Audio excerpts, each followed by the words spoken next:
AP దీపం యోజనకు అర్హత సాధించడానికి అభ్యర్థులు కింది ప్రమాణాలకు అనుగుణంగా ఉండాలి. ఆంధ్రప్రదేశ్ వాసులు అయి ఉండాలి. ప్రతి ఇంటికి ఒక గ్యాస్ కనెక్షన్ మాత్రమే అనుమతించబడుతుంది. ఒకటి కంటే ఎక్కువ గ్యాస్ కనెక్షన్లు ఉన్న కుటుంబాలు అనర్హులు.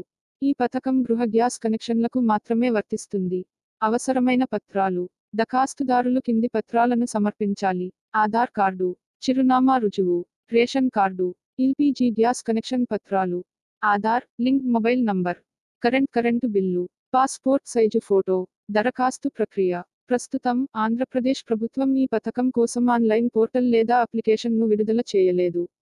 అందుబాటులోకి వచ్చిన తర్వాత వివరాలు అప్డేట్ చేయబడతాయి.